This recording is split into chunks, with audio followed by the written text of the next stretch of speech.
Bangwanani Malelepo Vukenjani Klekwas Vanave Africa. Welcome to Africa Good Morning, the news and current affairs show bringing you everything you need to know happening on the African continent and beyond. On Thursday, the 12th of September, you are joined by Ashwin Mbedi. These are some of the stories we're looking at. South Africa's coalition government sees first real friction over education bill. Namibia unveils unified investor support office, and delegates from 30 African countries attend Nigeria AI conference. Follow all our programs on oneup2.com, DSTV 285 and GoTV 25 in Namibia, Network Media Hub on YouTube as well. Now Talent Gore will bring us news stories from Zimbabwe as we get the latest from there. Stay with Africa Good Morning as we head into the top stories shortly. Entries are now open for the second round of Republicane's Bridal Couple of the Year competition. Couples married between 1 June and 31 August have until 30 September of this year to enter the second round of the competition. Another one of the top 10 couples will be chosen from this pool to participate in the final, taking place in May 2025. To better your chance of reaching the final, enter now.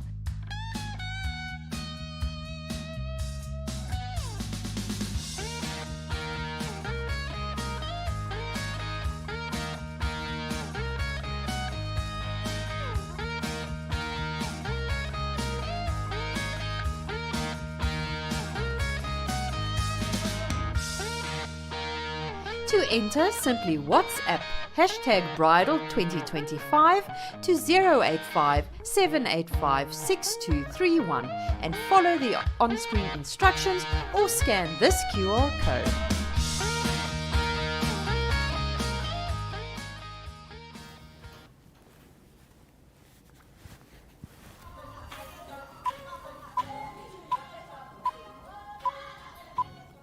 All right, let's get into the top stories. South African President Cyril Ramaphosa's office said he would sign into law a disputed education bill, prompting the first sign of real friction in his unity government when the second biggest party said the move jeopardized the coalition deal. Ramaphosa's spokesperson called for restraint in response to the statement from the Democratic Alliance on Wednesday, saying there was no need to threaten the stability of government over a bill. Now, the passing of the legislation would violate the agreements and understandings that formed the basis of the Government of National Unity, DA leader John Steenhuisen said in a statement. The disputed bill makes several changes to basic education laws in South Africa. The clause that has caused the most controversy would strengthen government oversight over schools' language and admission policies, touching on a sensitive debate about racial integration. Now, hundreds of passengers have been stranded at Kenya's main airport after workers went on strike in protest at a planned takeover by an Indian business group. Now, large queues formed outside Nairobi's Jomo Kenyatta International Airport Wednesday morning as flights were delayed and cancelled. Workers launched their protest over proposals to lease JKIA to the Adani Group for 30 years. The Aviation Workers Union argues the deal is opaque and could lead to job losses. However, union leaders on Wednesday evening said they would return to work and that normal operations would resume. The government has defended the proposal, saying the airport in the capital Nairobi is operating beyond capacity and needs private investment to upgrade it. Now, the Namibia Investment Promotion and Development Board, as well as the Namibia Revenue Agency, signed a memorandum of understanding that will allow NAMRA to send a representative that will take up an office in the NIPDB building, creating a one-step location for investors. NIPDB CEO Nangula Uwanja highlights the importance of the partnership, as Elizabeth Klebes reports. As a result of government driving our diversification strategy. So we know that this economy is an economy that was growing very well during some years, and it's an economy that struggled a lot during a number of years. And then what we noted is the drivers of the growth and the drivers of the economy of Namibia were very, very limited. So some of us served on the Namibia high-level panel on the Namibian economy, and we were asked by the president to say, between 2015 and now, why is our economy struggling? And we did a lot of work with the likes of Harvard Growth Lab, and we realized that, no, the economy is dependent on non-tradables, it's dependent on extractive sector, and it's dependent on government spending. So without that one, we are not growing. So we need to grow our private sector. Moving on, thousands of people have been evacuated from low-lying areas in the Vietnamese capital, Hanoi, as the Red River surges to its highest level in 2 decades, flooding streets. By Wednesday, flood waters from the swollen river reached a meter high in parts of the city, forcing some residents to navigate their neighborhoods by boat. Now, Vietnam is suffering the aftermath of Typhoon Yagi, which battered the north, killing at least 179 people. On Monday, it collapsed a busy bridge, plunging 10 cars and 2 scooters into the Red River. It also tore roofs from buildings, uprooted trees, and left widespread damage to infrastructure and factories in the north. Before hitting Vietnam, the typhoon left 24 people dead across southern China and the Philippines. In the last of our top stories, the Biden administration yesterday notified the U.S. Congress that it will provide Egypt with $1.3 billion in military aid. A State Department spokesperson said the first time since 2020, Egypt will receive the total amount of U.S. funding despite human rights conditions.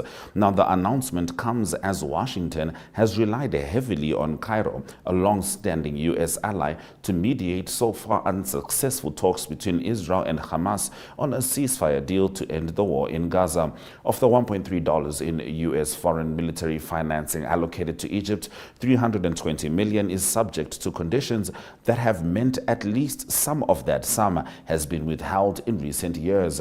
Now, Secretary of State Antony Blinken told Congress on Wednesday that he would waive a certification requirement on $225 million related to Egypt's human rights record this year, citing the U.S. national security interest, the spokesperson said by email. Those have been our top stories on Africa. Good morning. After the break, we get the latest stories from Zimbabwe as Talent joins us. Welcome to Namibia, where adventure meets tranquility. With Enjoy, you have access to a wide range of accommodations to suit every traveler's taste and budget. Experience the finest dining and hospitality Namibia has to offer. Booking your dream accommodation is just a few clicks away with Enjoy. Join thousands of happy travelers who have trusted Enjoy for their Namibian getaway. Your gateway to unforgettable Namibian adventures.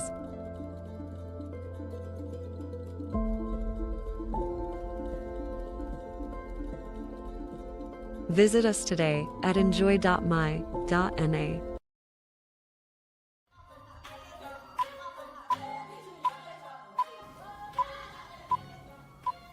All right, it's time for us to talk to Talent Kore as she brings us the news stories from Zimbabwe. Talent Wamkase.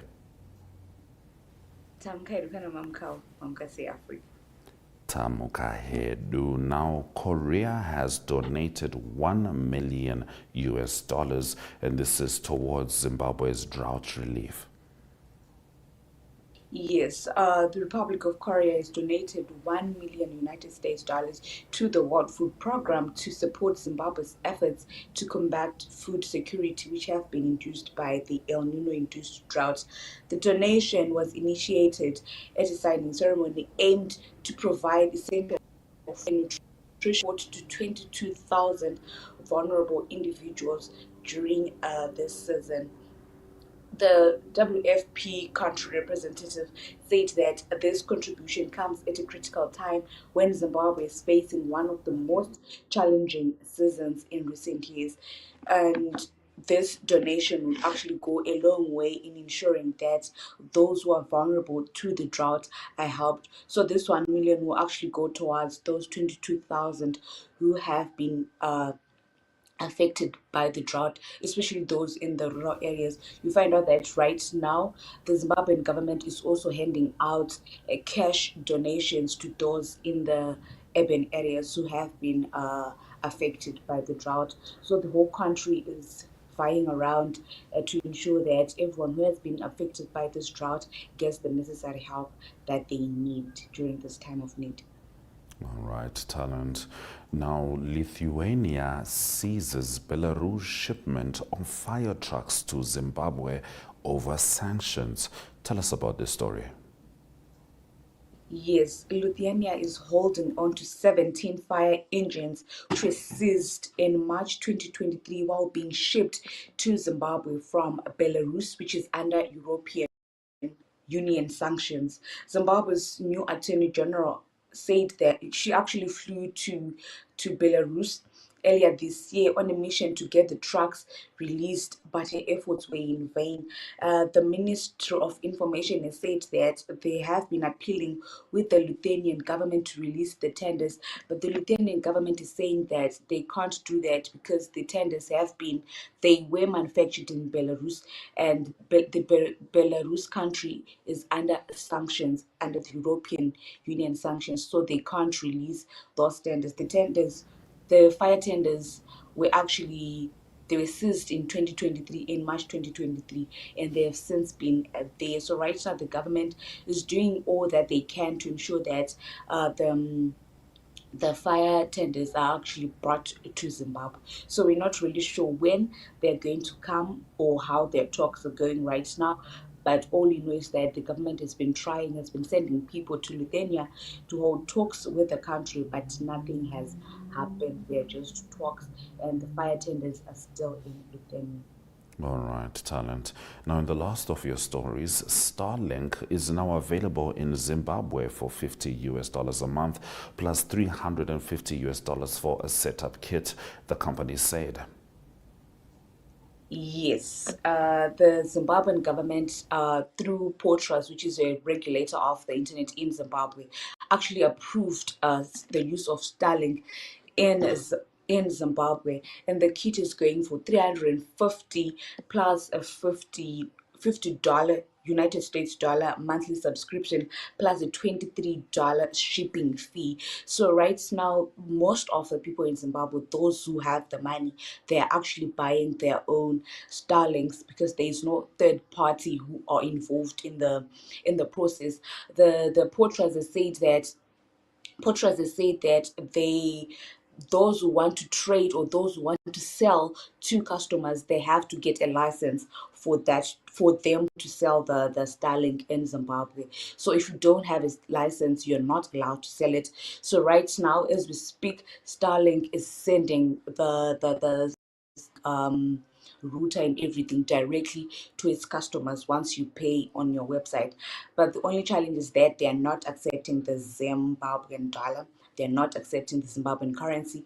They only want the United States dollar. So people are saying it's not fair that other countries, they're using their own currency, but in Zimbabwe we can't be able to use our currency to buy And in the case kit.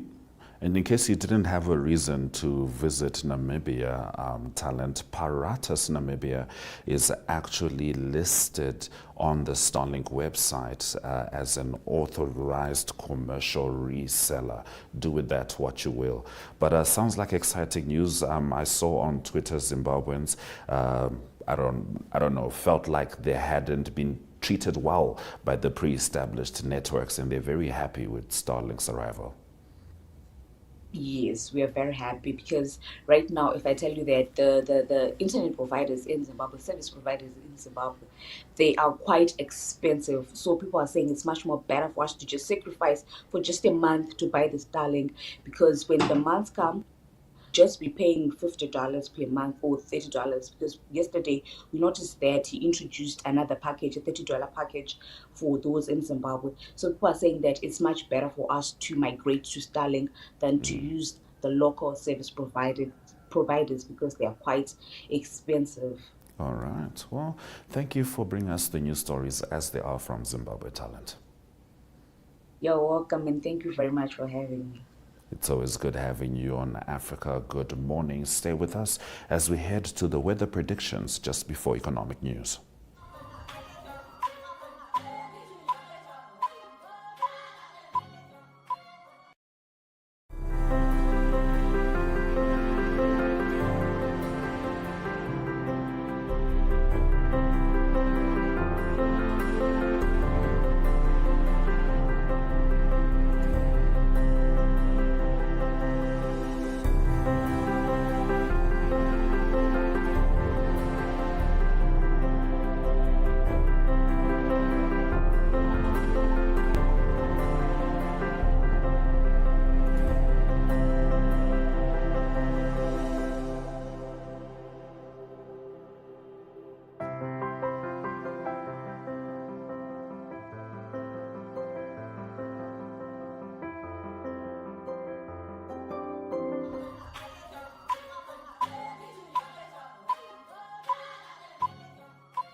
Tech leaders, academics, policymakers, and entrepreneurs from across Africa and beyond have gathered in Nigeria to discuss the opportunities and challenges raised by the development and use of artificial intelligence. The 2024 Pan-African AI Conference in Lagos, co-hosted by the United States, is seen as a significant step in Africa's technological future.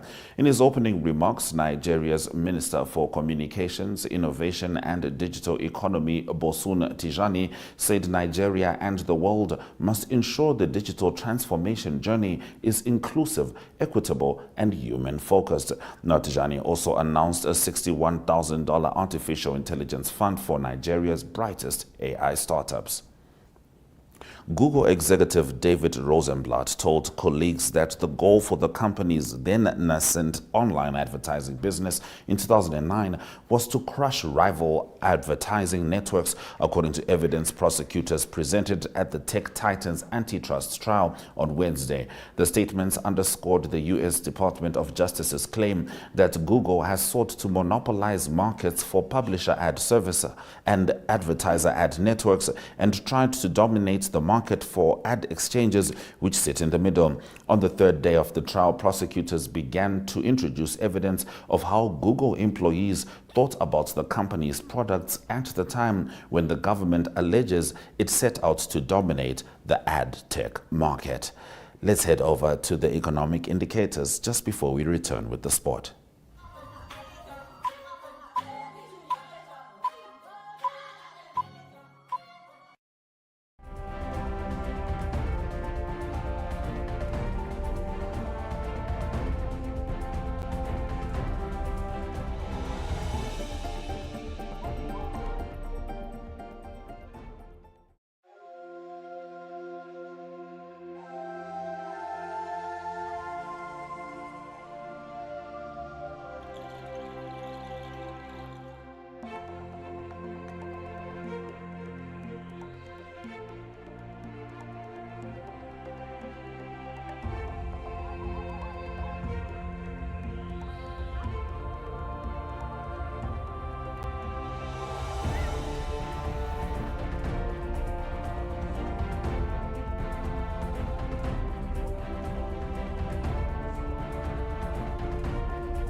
Getting into sports news, Cristiano Ronaldo has criticized Manchester United manager Erik ten Hag and said the club must rebuild everything in order to compete for football's biggest prizes again.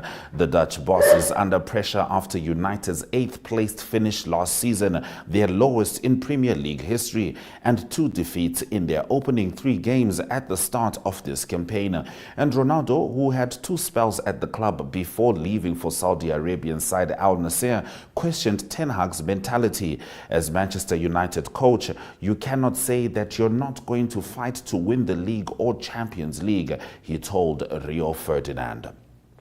In Formula One, McLaren can go top of the Formula One constructors' standings in Azerbaijan this weekend on a Baku street circuit that has favored champions and leaders Red Bull more than any team in the past. Lando Norris, 62 points behind Red Bull's Max Verstappen in the drivers' battle, has yet to stand on the podium in Baku, while teammate Oscar Piastri, 106 off the lead, finished 11th as a rookie last year. This time could be different, with McLaren's upgraded car looking quick everywhere. The big question will be whether team orders will be applied should the occasion arise to boost Norris's chances after a golden opportunity was missed in Monza. In golf, John Ram plans to take part in the 3 DP World Tour events in the coming weeks to ensure he is eligible for the Ryder Cup. But the former world number 1 said on Wednesday he is unsure he will be able to play after refusing to pay their fines. Ram, who made the switch to LIV Golf last year, must play in 4 DP World Tour events, with the Olympics counting as one, to qualify for the Ryder Cup as an automatic selection or appear for reigning champions Team Europe as one of the captain's picks. But with LIV Golf events clashing with the DP World Tour, the 29-year-old is refusing to pay their fines for playing in the Saudi-backed league without being released. Now, a brother of World Cup winner Paul Pogba will stand trial with 5 other men as part of an extortion case that targeted the soccer player 2 years ago. The prosecutor's office said Tuesday that Matthias Pogba was ordered to stand trial for the offences of attempted extortion and criminal conspiracy. The court date has not been announced. The 5 others, identified by their first names only, allegedly demanded $14.3 million from the France midfielder and repeatedly intimidated him. They are accused of extortion and attempted extortion by using violence, abduction and confinement to facilitate a crime or misdemeanor, as well as criminal conspiracy. During the investigation, Pogba said he paid some $70,000 to the organized group, including his brother. And lastly, some tennis. Billy Harris produced one of the best Davis Cup debuts you have seen to ensure Great Britain's quest to reach the knockout stage started strongly, even without the rested Jack Draper. Late bloomer Harris, who used to drive to low-level tournaments in a van before earning his first ATP Tour win last year, clinched an opening victory against Finland in the group stage. The 29-year-old looked unflappable in a 6-4, 7-6, 7-4 win over Otto Virtanen, which gave the hosts an unbeatable 2-0 lead. Those have been our sports stories on Africa Good Morning. After the break, we get into the headlines.